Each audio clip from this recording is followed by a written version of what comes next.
Buenos días. Una clase más, así que vamos a orar y vamos a ver rápidamente un punto de que ya habíamos mencionado la semana pasada, pero también nos vamos a meter a profundidad a lo que continúa en el temario, ¿vale?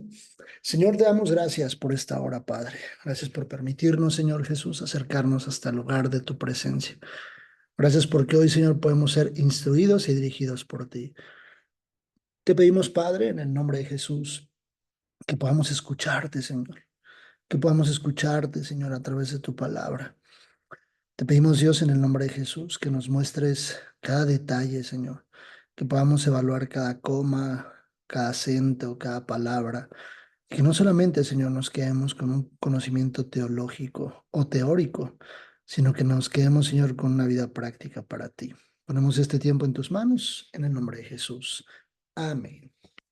Bien, les hablaba acerca la clase anterior de poder leer y tener un poco ahí de lectura en Lucas capítulo 16 a partir del verso 19.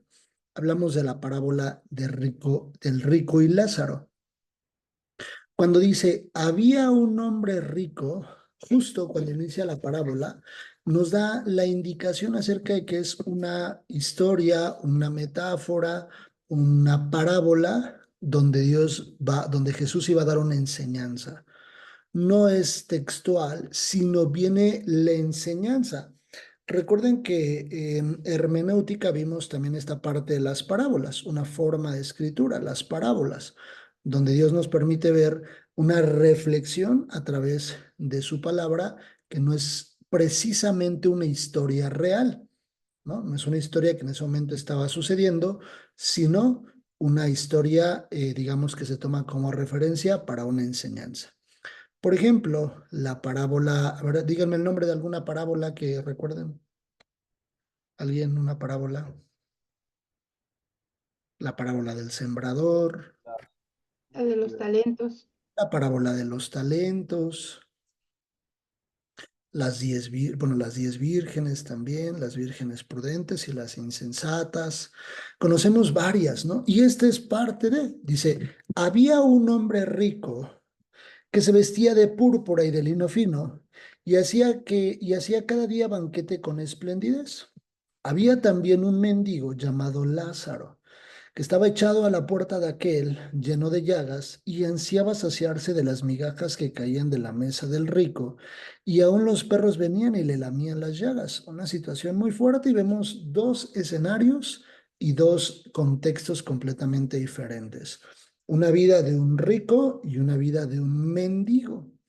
Y dice, aconteció que murió el mendigo y fue llevado por los ángeles al seno de Abraham. Y murió también el rico y fue sepultado. Y en el Hades alzó sus ojos estando en tormento y vio lejos a Abraham y a Lázaro en su seno. Cuando en el Antiguo Testamento personas morían, esta es la referencia que decían, que iban al seno de Abraham por la referencia que ellos podían tener por Abraham como un padre o un patriarca, que así le llamaban. Y cuando vemos la referencia del mendigo, es una referencia que es tomado por los ángeles y es llevado a un lugar, pues digamos que bueno, ¿no? Y dice, entonces, él dando voces dijo, Padre Abraham, ten misericordia de mí y envía a Lázaro que moje la punta de su dedo en agua y refresque mi lengua porque estoy atormentado en esta llama. Pero Abraham le dijo, Hijo, acuérdate que recibiste tus bienes en tu vida y Lázaro también males, pero ahora este es consolado aquí y tú atormentado. Cuando habla esto, es una reflexión bastante interesante. Nos habla que los bienes no necesariamente serán aquellos que nos den la entrada al cielo, que nos den la entrada con Dios, que no por tener mucho dinero decimos, ah, pues voy a pagar mi entrada, hay un pase, lo pago, tengo mucho dinero, lo pago. No, no, no, no, sino es por gracia. ¿El mendigo qué tenía para pagar? Dice, comía de las migajas, dice. Comió las migajas. Era un mendigo y entró en la eternidad. Y el rico no estaba en la eternidad con Dios. Ambos estaban en la eternidad, pero uno con Dios y otro en el infierno. Básicamente esa es la referencia. Cielo e infierno. Dice, eh, Pero Abraham le dijo, acuérdate que recibiste tus bienes en tu vida y Lázaro también males, pero ahora estés consolado aquí y tú atormentado. Además de esto, en gran cima está puesta entre nosotros y vosotros, de manera que los que quieran pasar de aquí a vosotros no pueden, ni de allá pasar para acá. Eso es, digamos que completamente, ¿cómo se llama? Doctrinal. Cuando uno llega al cielo, a la eternidad, cuando lleguemos a la eternidad, no habrá oportunidad de regresar al infierno. Cuando llegas al infierno, no habrá oportunidad de que en el Inter digan, Señor, ya me arrepentí, por favor, ya perdóname, y que del infierno brinques al cielo. La parábola es muy clara. Ujú. Y luego dice, además de esto, una gran cima está puesta entre nosotros y vosotros, de manera que los que quieren pasar de aquí a vosotros no pueden ni de allá pasar acá. Entonces le dijo, el rico le dice a la referencia de Abraham, te ruego pues, padre, que le envíes a la casa de mi padre, porque tengo 5 hermanos, para que les testifique a fin de que no vengan ellos también a este lugar de tormento. Eso es meramente evangelismo. Cuando el rico, en la referencia de esta parábola, le dice a Abraham, envía a alguien a decirles a la casa de mi padre que ninguno se atreva a llegar a este lugar, porque hay tormento, se sufre. Es como si alguien, vamos a verlo así, como si alguien del futuro, estoy diciendo una metáfora, como si alguien del futuro nos estuviera mandando un mensaje diciéndonos, el infierno es lo peor que hay en la vida. Por favor, vayan y díganle a mi familia que yo, por mi forma de vivir, por mis actos, llegué al infierno.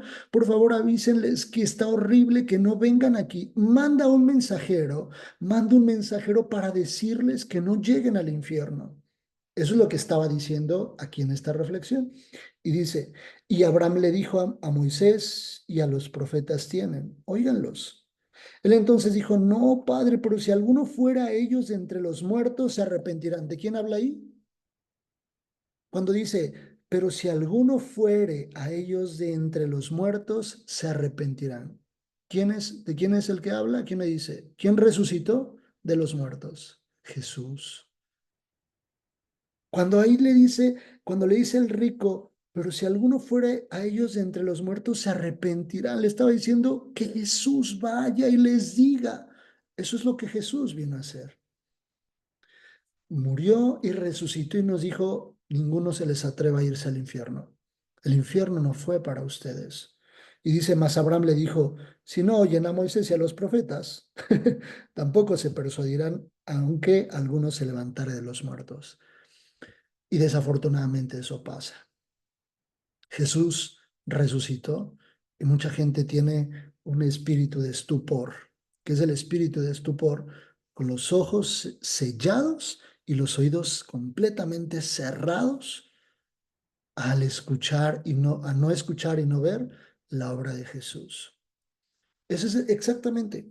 Y de repente la gente toma esta hermosa parábola, que es hermosa esta parábola que Jesús nos dejó escrita, y la gente dice, vean dónde ponemos nuestros ojos. Vean lo que está diciendo. Vean la enseñanza y la riqueza que hay en esta parábola. Y la gente se limita a decir, ¿ya ves? ¿Cómo si cuando te mueres te vas al cielo?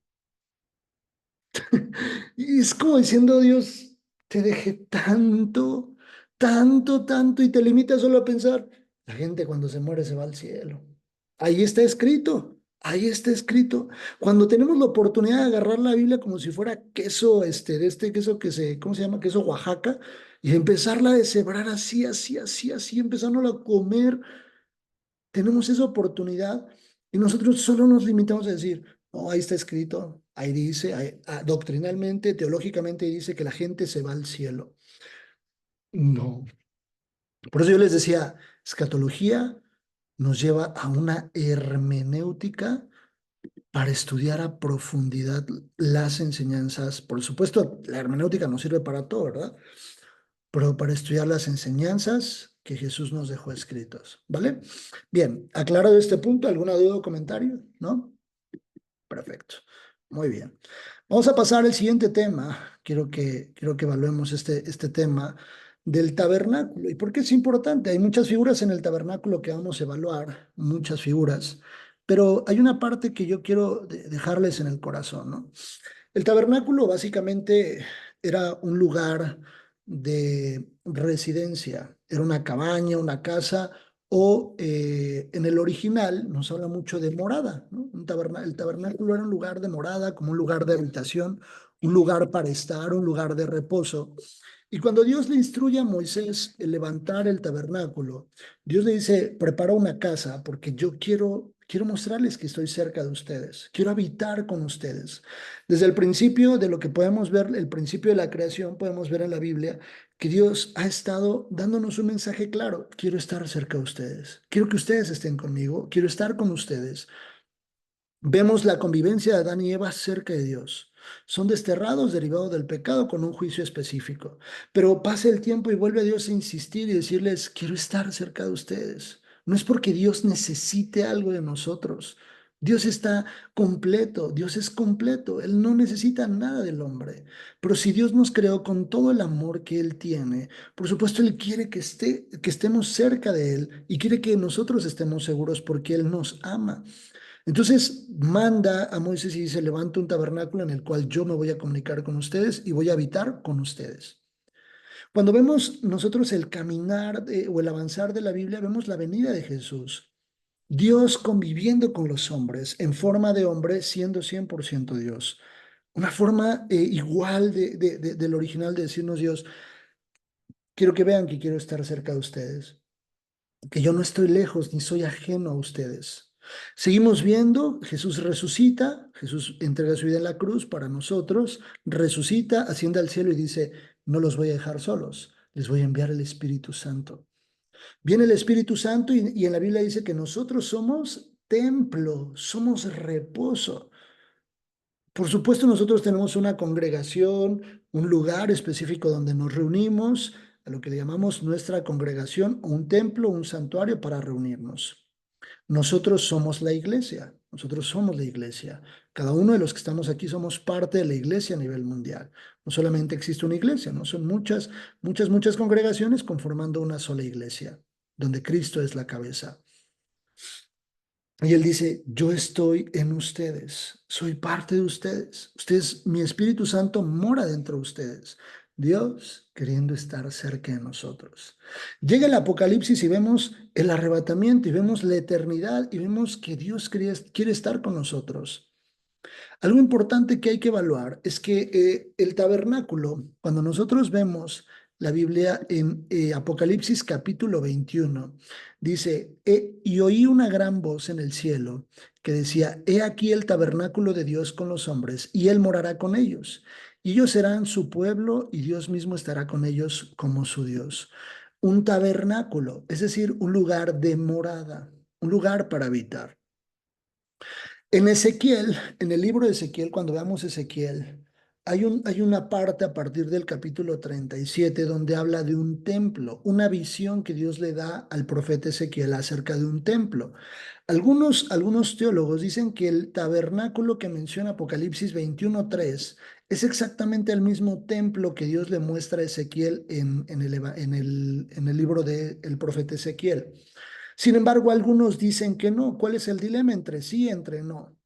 Que dentro de la descripción del templo que Dios le da a Ezequiel, hay una parte donde dice que habrá un lugar para hacer sacrificios, el altar de bronce, que estará en este templo de Ezequiel. Nosotros cuando sigamos estudiando el tabernáculo de Moisés, que Dios le da a Moisés, viendo las referencias, vamos a ver que hay un altar donde se hacían los sacrificios, el altar de bronce que estaba localizado en el atrio o en el patio.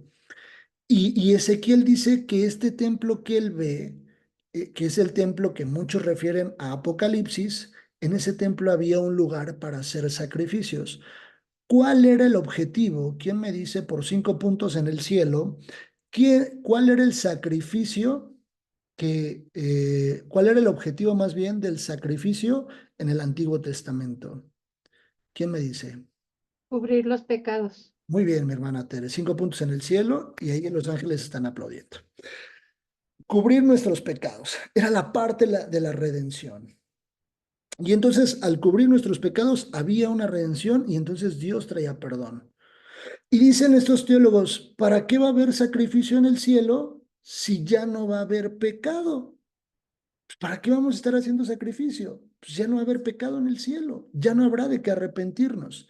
Ah, pero otros teólogos dicen, no, no, no, no, no, no, no, estás equivocado. Es para recordar, un poco para remembranza, un poco parte del ritual que se hacía. Eso se va a seguir haciendo en el cielo. Entonces traen una discusión ahí entre sí, entre sí es, no es, no es, sí es, no es, no es. Pero algo importante es que, que al final nosotros vamos a sacar una conclusión de lo que pues Dios nos empieza a hablar en este tiempo. Y yo con lo que quiero que se queden es que es importante evaluar por qué Dios le muestra este tabernáculo, por qué Dios le muestra este templo a Ezequiel. Y por eso vamos a estudiar el tabernáculo que Dios le da a Moisés. La Biblia dice que en el Antiguo Testamento, en el Éxodo, Dios instruye a Moisés a hacer un tabernáculo, una tienda, con un objetivo. ¿Cuál objetivo? El que Dios se comunicara y habitara con el pueblo de Israel cuando ya habían sido libertados. Es decir, que la presencia viene posteriormente a la libertad. Y eso es doctrinal. Una persona es libre para que después de ser libre, esa persona inmediatamente viene la unción del Espíritu Santo sobre la persona. ¿Sí?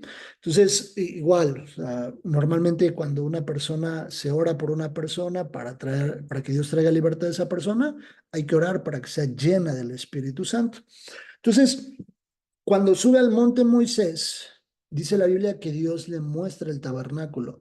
Es decir, que antes de ser construido, antes de construir Moisés el templo, elegir a las personas que iban a trabajar con él, Dios ya le había mostrado a Moisés el templo. Lo había visto, porque en constantes repeticiones le dice Dios a Moisés, conforme te fue mostrado.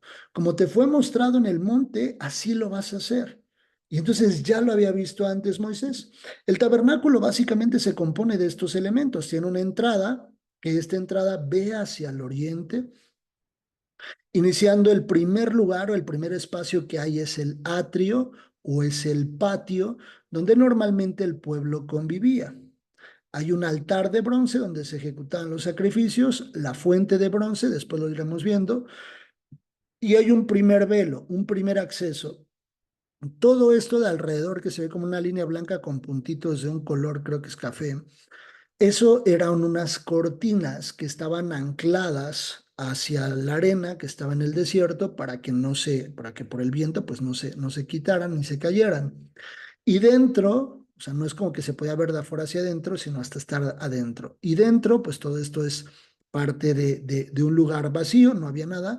Pero aquí, en el lugar santo, ya entrando, esta era la tienda, específicamente una tienda, ahorita lo vamos a ir viendo, entraban y lo primero que había era el lugar santo. Estaba dividido en dos ubicaciones, lugar santo y el lugar santísimo. Había un primer velo para cruzar al lugar santo y en el lugar santo del lado derecho está la mesa de los panes de la proposición, del lado izquierdo el candelero o el candelabro y de manera frontal, previo a cruzar el segundo velo, el altar de incienso. Enseguida estaba ya el lugar santísimo, o el lugar sí, santísimo, perdón, donde había un velo que separaba el lugar santo del lugar santísimo y dentro del lugar santísimo el arca del pacto, donde Dios se comunicaba pues, con Moisés, como dice la Biblia, como un amigo se comunica con el otro de continuo. Si Moisés entraba como Juan en su casa, pasaba los velos, pero eso no podía hacerlo cualquiera. Incluso los que se preparaban en ese tiempo lo hacían una vez al año. Se preparaban todo un año para poder entrar y ofrecer el sacrificio o el que le llaman el Yom Kippur o el día de la expiación. Entraba para poder hacer el ejercicio sacerdotal y entonces poder entrar al velo. Pero eso lo veremos después. Estaba hecha de madera de acacia. Esta es la parte de la tienda, ya específicamente. Todas las barras estaban unidas unas con otras. Tenían esta especie de unión. Realmente eran cinco barras las que atravesaban, cuatro por la parte de afuera y una que entraba por en medio. uniéndolas a todas para que tuvieran una unificación. Estaban hechas de madera de acacia y cubiertas de oro. ¿Por qué se utilizaba la madera de acacia y el oro? La Biblia nos permite ver algunas figuras interesantes que podemos meditar en ellas. Y la madera de acacia hace referencia a la humanidad de Jesús. Y todo lo que tiene que ver con el oro hace referencia a la deidad de Jesús. Es decir, que el tabernáculo nos deja una lección muy interesante. Lo que Jesús dice en los evangelios de yo soy el camino, la verdad y la vida. Nadie va al Padre si no es a través de mí. Es exactamente la figura del tabernáculo, porque el tabernáculo era el conducto, el medio para llegar al lugar santísimo y que se pudiera llegar a la presencia, para que se pudiera entablar una comunicación y una comunión con Dios. La forma en la que hoy nosotros podemos llegar al Padre, la única forma que tenemos es a través de Jesús. Entonces el tabernáculo era una referencia realmente de Jesús o de lo que vendría después, de nuestro Salvador. Estaba cubierta o tenía estas diferentes cubiertas. La parte de arriba había 4 cortinas, 4 telas que la cubrían, diferentes características de telas, y estaba cubierta por la parte de arriba y como lo vemos acá, los extremos de un lado y otro anclados nuevamente hacia la arena para que no se cayeran. Había 2 cortinas para entrar. La primera cortina había 5 columnas, perdón, 5 columnas en el primer acceso. Un velo que colgaba y había 5 columnas. El número 5 en la Biblia tiene una referencia muy interesante, que es un número de gracia, pero también es un número que nos habla acerca de los ministerios o el servicio a Dios.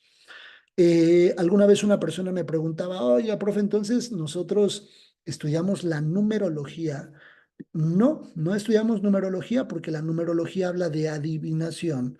Y cuando nosotros vemos en el Nuevo Testamento el espíritu de adivinación, incluso en el Antiguo Testamento lo menciona, que la desobediencia, a ver si alguien sabe quién se lo dice a quién, le dice, la desobediencia es igual a tener espíritu de adivinación. Un hombre se lo dice a otro. A ver si lo pueden investigar y luego me dicen quién se lo dice a quién. Y en el Nuevo Testamento también Es había. Samuel a Saúl, ¿no? Exacto, muy bien, Abby. Samuel le dice a Saúl que la desobediencia es igual a estar enchamucado, a tener un espíritu de adivinación dentro de sí. Y entonces acá nosotros podemos ver el número 5 o las 5 columnas que refieren a entrar al lugar santo en un acto de servicio a Dios. Eso es lo que iban a hacer estos hombres, servir a Dios. Dentro del tabernáculo, uno de los elementos que había, bueno, más bien, había un elemento que hoy nosotros tenemos en nuestras casas que no había en ese lugar. Por ejemplo, había mesa, había luz, había una especie este altar de incienso, había fuego, había humo, había diferentes elementos que hoy podemos tener nosotros en nuestra casa, pero algo que hoy tenemos en nuestra casa y que no había en esa casa o en ese lugar de habitación eran sillas. En el tabernáculo no había sillas. ¿Por qué? Porque hace referencia al servicio de continuo. Ellos no llegaban a sentarse, ellos llegaban a servir y a hacer el ejercicio sacerdotal. Cruzaban el primer velo, las primeras 5 columnas, y entraban al lugar santo, y para cruzar el siguiente velo solo había 4 columnas. 4 columnas. El número 4 nos hace referencia a un número de tierra. ¿Por qué de tierra o de humanidad? Porque nos habla acerca de los 4 puntos cardinales, nos habla de las 4 estaciones del año. ¿Y esto qué hace referencia? Las 4 estaciones del año tienen mucho aprendizaje también para nosotros, porque a veces los árboles están verdes, pero a veces están secos. A veces las ramitas, las propias hojas están verdes o están ya muy secas, que se caen y hasta suenan así muy bonito cuando uno las pisa. De repente nosotros vamos a ver el día muy soleado, muy soleado, muy soleado, o de repente lo vamos a ver muy nublado. ¿Va a ser mucho calor o va a ser mucho frío? A veces vamos a estar en el norte o en el sur, en el este o en el oeste. Para entrar a la presencia de Dios, es decir, al lugar santísimo, no debería de haber un limitante si hoy hay sol o hay lluvia, hoy hace frío o hoy hace calor, en todo tiempo y en todo lugar. Así esté en el norte, en el sur, en el este o en el oeste. Así esté lloviendo torrencialmente o hay un sol esplendoroso. En todo tiempo y en todo momento, nosotros tenemos acceso al lugar santísimo. Por eso es que Jesús, cuando entrega su vida en la cruz, parte el velo y lo parte de arriba hacia abajo, en señal de que era una señal divina, diciendo Dios, hoy, a través de lo que Jesús ha hecho, por su sangre, ustedes tienen acceso de continuo hasta el lugar santísimo y podemos ingresar para tener comunión con Dios. Esto no pasaba en el Antiguo Testamento. Hoy nosotros tenemos un acceso de continuo al lugar santísimo porque el velo ha sido partido. ¿Cuál fue el velo que se partió? Este que podemos ver al fondo. Y no porque de manera inicial o en el primer acceso hubiese 5 columnas y en el fondo para cruzar el lugar hacia el lugar santísimo había 4 columnas, quiere decir que el tabernáculo iba de más grande a más pequeño. Vos decís, oye, 5 columnas, 4, bueno, pues iba de grande hacia pequeño. No, no, no. Era recto unas mismas medidas, pero estaba dividida de diferente forma. 5 columnas y 4 columnas. Alrededor del tabernáculo se movían diferentes acciones y diferentes actividades. Una de las cosas que sucedían es que cada vez que la nube de la presencia de Dios se movía, el tabernáculo se tenía que mover de ubicación. El tabernáculo no era un lugar fijo, no era un lugar donde se quedaran fijos. El tabernáculo era un lugar que se tenía que estar moviendo. Conforme Dios los iba moviendo, es que el tabernáculo se tenía que mover. Una de las dudas que yo resolví personales, yo no sé si ustedes alguna vez habían pensado en eso, yo pensaba y decía, bueno, si la práctica que nos establece el Antiguo Testamento nos dice que solamente una vez al año podía entrar un sacerdote que estaba bien preparado, podía entrar hasta el lugar santísimo, y el único que entraba de continuo era Moisés, pero la Biblia también dice que el tabernáculo se tenía que mover de un lugar a otro. ¿Cómo movían el tabernáculo? Porque aquel que entraba hasta lo profundo, si entraba estando mal, esa persona moría. Esa persona perdía la vida. ¿Por qué? Porque entraba en pecado. Y al entrar en el lugar santísimo, pues esa persona terminaba muriendo. Entonces, me di a la tarea de investigar un poco acerca de este tema y nosotros podemos evaluarlo cómo funcionaba en el libro de Números a partir del capítulo 4. Lo voy a leer de corrido y ustedes pueden evaluar las funciones que tenían las diferentes tribus. Incluso si como actividad personal lo pueden hacer, desde el capítulo 3 pueden evaluar. Lo voy a leer de corrido. El oficio de los hijos de Coat en el tabernáculo de reunión en el lugar santísimo será este. Cuando haya de mudarse el campamento, vendrá Aarón y sus hijos y desarmarán el velo de la tienda y cubrirán con él el arca de testimonio y pondrán sobre ella la cubierta de pieles de tejones y extenderán encima un paño de todo de azul y le pondrán sus varas. Sobre la mesa de la proposición extenderán un paño azul y pondrán sobre ella las escudillas, las cucharas, las copas, los tazones para libar y el pan continuo estará sobre ella. Y extenderán sobre ella un paño carmesí y lo cubrirán con la cubierta de pieles de tejones y lo pondrán sus varas.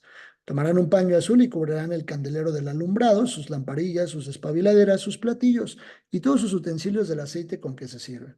Y lo pondrán con todos sus utensilios en una cubierta de pieles de tejones y lo colocarán sobre unas parihuelas. Sobre el altar de oro extenderán un paño azul y lo cubrirán con la cubierta de pieles de tejones y le pondrán sus varas. Y tomarán todos los utensilios del servicio que hacen uso en el santuario, perdón, y los pondrán en un paño azul. Y los cubrirán con una cubierta de pieles de tejones y los colocarán sobre parihuelas. Quitarán la ceniza del altar y extenderán sobre él un paño de púrpura y pondrán sobre él todos los instrumentos de que se sirven las paletas, los garfios, los braseros, los tazones, todos los utensilios del altar y extenderán sobre él la cubierta de pieles de tejones y le pondrán además las varas. Y cuando acaben Aarón, el sacerdote, y sus hijos, los sacerdotes, de cubrir el santuario y todos los utensilios del santuario, cuando haya de mudarse el campamento, vendrán después de ello los hijos de Coat para llevarlos, pero no tocarán cosa santa, no sea que mueran. Estas serán las cargas de los hijos de Coat en el tabernáculo de reunión. Es decir, primero entraba el que sí estaba asignado, el sacerdote, cubría todos los elementos para que estos cuates, los cuatitas, entraran y cargaran los elementos y los pudieran trasladar de un lugar a otro. Si se les ocurría a los cuatitas decir, córrale, ya se movió la nube, métanse todos por las cosas, había un orden. En Dios siempre habrá un orden. No podían entrar así. ¿Por qué? Porque si un cuatita se le ocurría entrar con su suposición o con su sugerencia a levantar una cuchara, o sea, ¿ven lo que es? Una cuchara del lugar santo o del lugar santísimo, podía morir. Una cuchara. Y había un orden. Y después vendrían, ya en lo subsecuente, la evaluación de los siguientes. A partir del versículo 21. Toma también el número, verso 22, toma también el número de los hijos de Gerson, según las casas de sus padres, por sus familias, de edad de 30 años arriba, 50 años los contarás. Todos que entren en la compañía para servir en el tabernáculo de reunión. Este será el oficio de las familias de Gerson para ministrar y para llevar. Llevarán las cortinas del tabernáculo, el tabernáculo de reunión, su cubierta, la cubierta de pieles de tejones que está encima de él, la cortina de la puerta del tabernáculo de reunión, las cortinas del atrio, la cortina de la puerta del atrio, que está cerca del tabernáculo, cerca del altar, alrededor sus cuerdas, todos sus instrumentos de servicio y todo lo que será hecho para ellos, así se servirán. Según la orden de Aarón y de sus hijos, será todo el ministerio de los hijos de Gersón en todos sus cargos y en todo su servicio. Esta era la asignación de los gersonitas, llevar todas las cortinas que pertenecían al tabernáculo.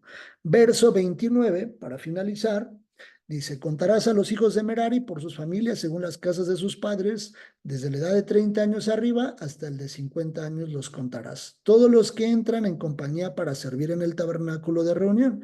Este será el deber de su cargo para todo su servicio en el tabernáculo de reunión. Las tablas del tabernáculo, sus barras, sus columnas, sus basas, las columnas del atrio alrededor y sus basas, sus estacas, sus cuerdas, con todos sus instrumentos y todo su servicio. Y consignarás por sus nombres todos los utensilios que ellos tienen para transportar. Este será el servicio para las familias de los hijos de Merari. Merari movía todas las barras, todos los elementos.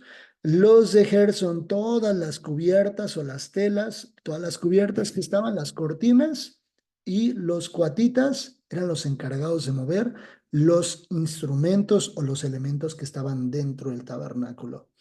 Pero no podían llegar, luego los cuatitas, a dejar las cosas. Tenían que, así como Merari y Gerson recogían, tenían que llegar a instalar muy rápido para que pudieran llegar los cuatitas y dejar los instrumentos o los elementos resguardados dentro del tabernáculo. Esto es el punto hasta ahorita, así vamos a quedarnos hasta la asignación de cada uno de los de Merari, Gerson, Coat y los sacerdotes que llegaban a cubrir todas las demás cosas previamente a la entrada de los coatitas. Bien, ¿alguna duda o comentario?